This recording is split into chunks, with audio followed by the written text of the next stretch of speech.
Malaki rin to. Ito, budiga. Yan. Tingnan natin. Yan. Hanggang ano to siya? 3rd floor.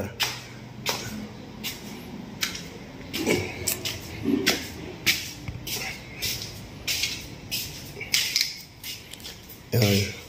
Kalat na. Yung mga piyesa kasi ito noon eh. Piyesa. Kalat na.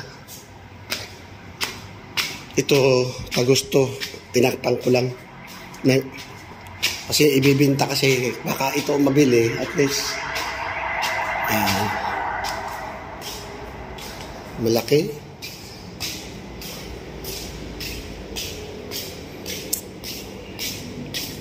Tapos. Yan. Doon ako nakatira. Yan. Doon ako nakatira doon. Pero ito pa rin ang binabantayan ko.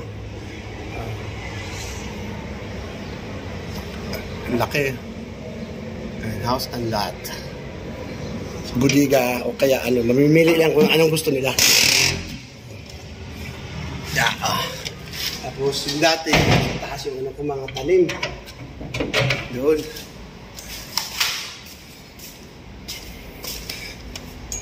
Nasa taas yung mga tanim ko. Wala na ngayon. Uy, ano na. Uy, nabuhay yung ano malunggay. Diyan sa mga tanim ko, oh.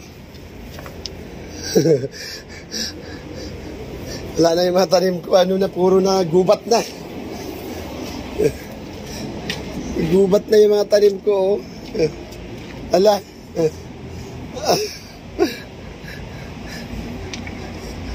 Naging gubat na. Mamaya magano ako. Tanggalin ko pala yan. Ayan. Okay. Iyon, oh. Buhay pala yung malunggay. Thank you. Yan. Ito naman yung kabila. Yan. Ito yung kabila. Kasi hindi natapos-tapos kasi ginagawa kasi ito eh. Yan. Hindi natapos yung ano. Nirenovate kasi eh. Nirenovate. Kaya hindi natapos-tapos. Kaya yun. Ano to? Ilang pinto to? Ito yung, yan, yung doon, yung office nila. Ito kasi nirenovate. Ayun, natigil, natingga. Tinambak ka ng mga kalaka. Hanggang ano pa naman to, 3rd floor apartment. Yan. Ilang pinto to. Sayang eh. May naka-upa dito dati eh. Mura lang ang upa ni boss. Pila-upa. Yan. Kasi malaki. Malaki to. Kaso lang wala. Natingga kasi wala ng budget. Ayan siya. Kwarto yan ni boss. Kwarto yan ni boss. Akyatin natin mamaya yan. Kwarto ni boss yan nila. Saka ako sa taas ako. Akyatin natin. Ayun. Natingga. Akyatin natin.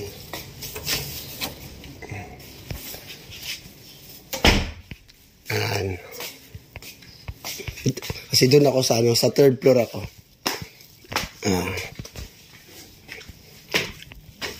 Ito siya. Ayan. Kwarto yan ni boss. Yan, kwarto yan nila. Yan, kwarto yan nila. Saka ito, kwarto ng dalaga nila. Yung dating hinahatid ko sa nursery. Nursery pa dati yan. Yung babae nila. Hanggang nagkaasawa na lang. Ako pa rin naghahatid. Ngayon wala na. Kasi, ito naman siya, kwarto ng lalaki nila. Anak, yung bunso. Yan, ito. Kwarto ng lalaki nila. Yung nursery din yun, hinahatid ko dati. Pagpasok ko dito, nursery sila. Tapos ngayon, mga, na, may mga asawa na, may mga anak na. Yan. Dito ako. Dito ako sa taas. Yan. Yan. Nakatingga. Yan, nakatingga. Kasi, wala ng budget. Tapos dito ako sa taas. Sa third floor ako. Yan.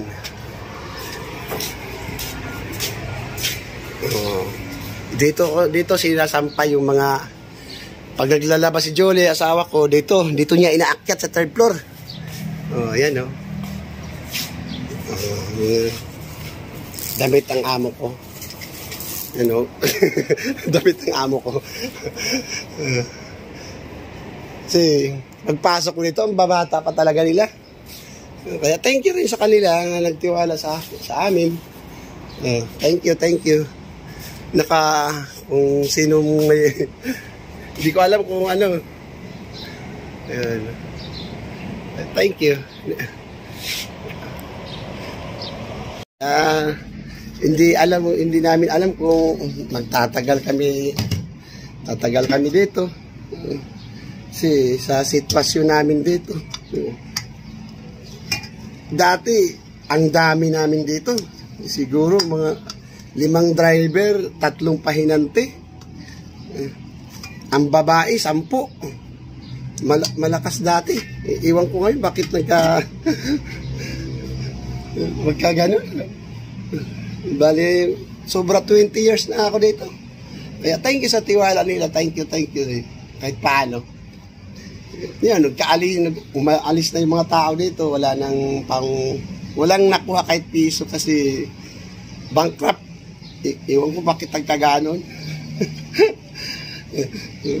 Kaya bahala na si Lord. Si Lord na bahala kung saan niya kami ilalagay ulit. Kung uuwi ba sa probinsya, bahala na. Si Lord na. Ang problema kasi yung pambayad. Wala akong pambayad sa mga ito, bagahe ko, ang dami. Yung mga gamit ko, siyempre sa 20 years ko pa naman dito. Ang dami. Yung mga daming kalakal. Una kasi mga giveaway nila tuwing December. Tulad yan. Yan.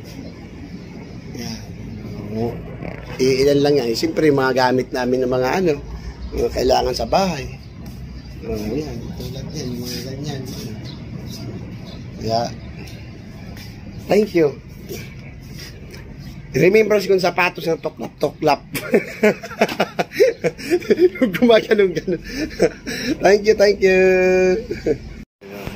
Yan, doon ako sa taas. Naka-porcel. Dalawa kasi yung bahay at yung bodega.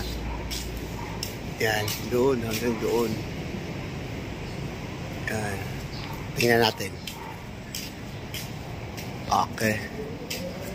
Tingnan natin para Yan, naka-porcel. Ito, building, warehouse.